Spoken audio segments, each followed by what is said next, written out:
Le chapitre 132 de One Piece, bienvenue les frérots dans la vidéo du résumé complet.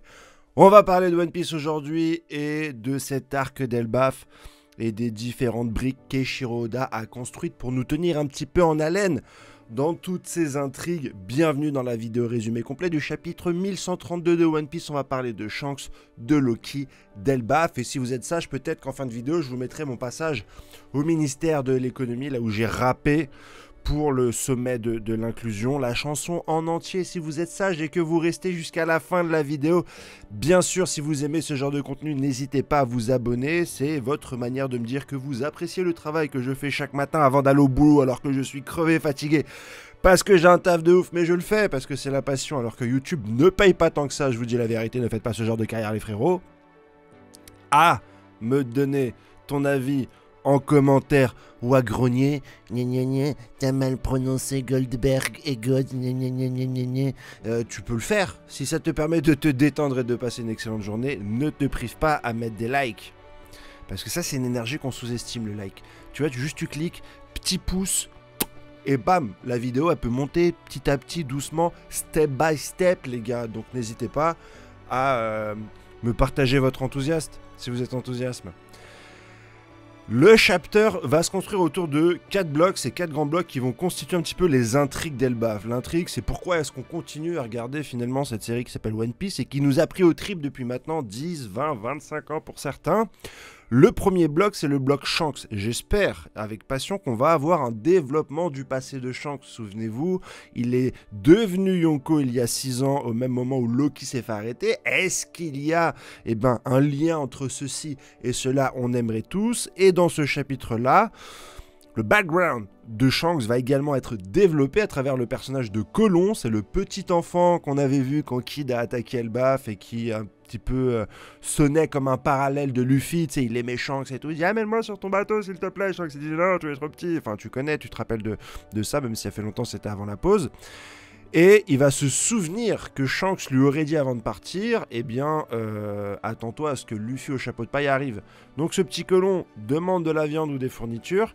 Il voit au loin le bateau qui ramène, le bateau de Dory et Brogy, qui ramène les Mugiwara. Il leur demande, mais attention, ralentissez lorsque vous arrivez vers le port d'Elbaf. Et eux, ils disent non, on va monter l'arc-en-ciel pour monter directement au niveau 2 d'Elbaf, parce qu'il y a 3 niveaux.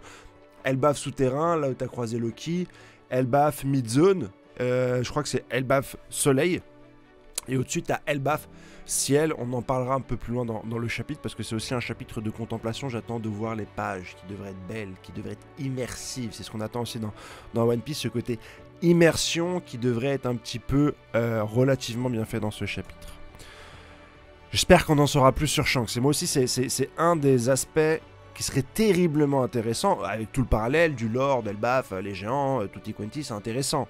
Je dis pas non. Mais si dedans, tu mets un petit peu de histoire de Shanks, pour moi, c'est un bon gâteau. Et on mange tous correctement. Ce n'est que mon avis. Après, n'hésite pas à me donner le tien en commentaire. Le deuxième gros bloc qui va nous tenir en intrigue, c'est bien sûr le bloc Loki, qui arrive à sa fin pour le développement de sa première partie, puisque Luffy remonte du monde souterrain. Il croise Gold et Colteperk, qui plus tard vont mettre une tatane à Rhodes, un peu plus loin. Mais on en parlera après. Et ce cher Loki dit à Luffy, ne parle pas de notre promesse. C'est un peu mal amené, je trouve, le fait que voilà, Luffy et Loki se sont parlé comme ça aussi rapidement dans l'arc. Ok, ça donne un peu de suspense et ça nous a permis de tenir pendant toute cette absence en se demandant mais qui est ce Loki, il est puissant, il est charismatique, etc. Mais là, dans les faits, tu reviens vite en arrière sur une description un peu plus de début d'arc, on le verra après, mais voilà, ce bloc Loki va être terriblement intéressant. Est-ce que Luffy va suivre sa promesse? Quel est le passé de Loki avec Shanks, etc. C'est les deux blocs quasi les plus intéressants. Attention, le dernier, il peut peut-être mettre ma chaîne en péril. Le troisième, c'est le bloc qu'on va appeler Lord Elbaf, et c'est ce qui va être fait. Tu vas avoir donc Colt et Colteperg qui vont mettre une attaque groupée directement à Rhodes, qui a poursuivi les Mugiwara. En tout cas l'équipe de Zoro, Sanji, Nami, qui par un piège habile vont réussir à un petit peu à le mettre à terre. Ils vont le piéger avec un arbre qui va taper dans Rhodes. Rhodes sera plus ou moins dans les pommes, mais c'est Gold et Goldberg par une attaque combinée à la Druggy et Bruggy qui vont directement un petit peu le mettre KO en le traitant de fou. Cet arc-là se finit comme ça. Mais tu as aussi tout le développement du bateau de Doribrogui qui monte sur cette cascade arc-en-ciel qui est fait grâce à de la peinture qu'on appelle Pinter et qui vont rejoindre directement le niveau 2 d'Elbaf. C'est une plaine qui est, et ça va être présenté dans une double page, qui est très très large, c'est très très grand Elbaf en superficie, non pas en taille parce qu'on le sait, c'est le pays des géants, mais en superficie. Genre quand tu arrives au niveau 2, tu ne peux pas distinguer l'horizon tellement c'est grand. Tu as l'impression que tu es sur une île énorme, et c'est le cas. Et tu vas découvrir le village de Doribrogui, tout est grand, etc. Et tu as Louis Carnot qui se pointe, c'est celui qui a écrit Bragman, le bouquin qui servait là aussi de prise de parole à l'auteur pendant l'arc Little Garden, et qui va parler d'Elbaf, de ses grands animaux, de ses grandes cascades, de ses grandes plantes, qui dit que c'est une île magnifique, mais qu'il ne faut pas y rester longtemps. On va y revenir. Les Mugiwara se rencontrent tous, le groupe Luffy, Sanji, Nami et le groupe Franky, Doribrogui, etc. Et ils vont contempler ensemble Elbaf. Les Mugiwara se sont enfin rassemblés à l'entrée d'Elbaf après les différentes péripéties. Je vous l'ai dit pour ceux qui étaient le plus attentifs que Oda va revenir sur l'intégralité des géants qu'il a parsemés ici et là durant ses 25 ans de carrière. On le voit là avec Bragman et Lucarno qui sont encore utilisés. On le voit avec Rhodes qui a été utilisé pour cette espèce d'intro hors série. On va manger du Elbaf, du conte, du fantastique. C'est pour ça qu'on suit One Piece. Donc pourquoi pas, même si c'est pour moi le bloc le moins intéressant. Je suis un peu une groupie. C'est vrai que moi je suis plus intéressé par Shanks et Loki. Et le dernier bloc qui nous sort, c'est ce personnage qui était finalement sur la plage et qui attendait les Mugiwara. Est-ce que ça va être Shiki? Est-ce que ça va signer ma fin de carrière si Shiki revient dans l'œuvre? Moi qui ai tant œuvré pour prouver, malgré vents et marées, que Shiki n'était pas canon. S'il se pointe en mode « Salut, je suis Shiki, j'ai le niveau Roger, le chapitre 0 est canon, j'ai affronté Sangoku et Garp », toute ma théorie sur la construction d'Oda s'effondre un peu. Je ne pense toujours pas, pour être honnête, mais avec les animaux géants qu'on a vus avec Loki, etc., il y a peut-être moyen qu'Oda redéveloppe ce personnage qui, je pense, ne devrait pas être le même du film, mais bon, on partirait tellement en couille que pourquoi pas. Et ça peut aussi être Skopper-Gaban, qui est le dernier du membre de l'équipage de Roger dans les 3, qui pourrait être intéressant à développer pour rajouter, là encore, un petit peu d'épices à Elbaf, qui n'est pas fade. Je dis pas ça, mais aujourd'hui, avec Egghead, avec la fin de Wano Kuni et les bouleversements du monde, je le répète, repartir sur un monde autarcique, enfermé sur lui-même, sans développement avec les intrigues mondiales qui sont en train de s'enflammer, tel qu'on a pu le voir sur Egghead, ça risque d'être dommage de repartir sur 4-5 ans comme ça, un arc avec un arc géanto-géant. Des gens gentils, des gens méchants, des intrigues de géants dans un monde de géants. Nous, on veut du Shanks qui se balade par là. On veut du Barbe Noire. Enfin, tu vois, ça part un peu en yoku. Mais ça reste que mon avis, les frérots.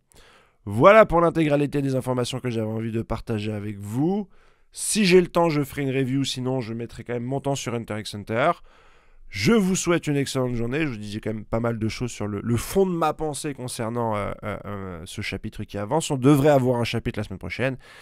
Et place à mon clip, je vous l'ai promis. Passez une excellente semaine. À ciao, bye bye. Ça cherche des talents un peu partout, veut recruter des jeunes diplômés. Les entreprises sont un peu paumées, on garde parler des écoles de commerce. À part d'en bas, frérot, tu connais. J'ai eu mon bac pour faire des collèges. Par terre, un bac, j'ai fait la bac pour chercher un stage. J'étais pistonné, je parlais anglais, c'est à peu près tout. Pas beaucoup d'autres qualités, j'avais la flemme, mais j'avais la dalle, j'avais la mentalité. Je viens de partout, pourtant pour eux, je sors de nulle part.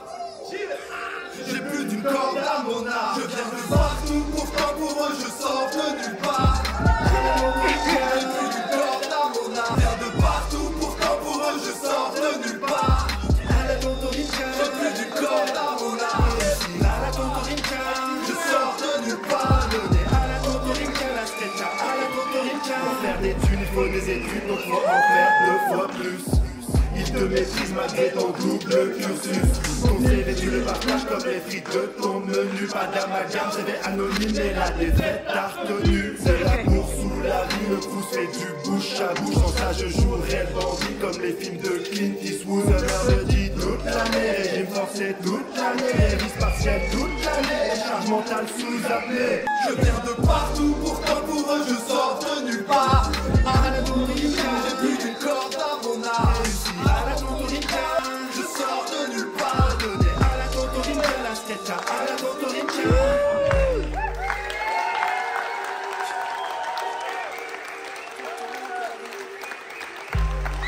Franchement, merci.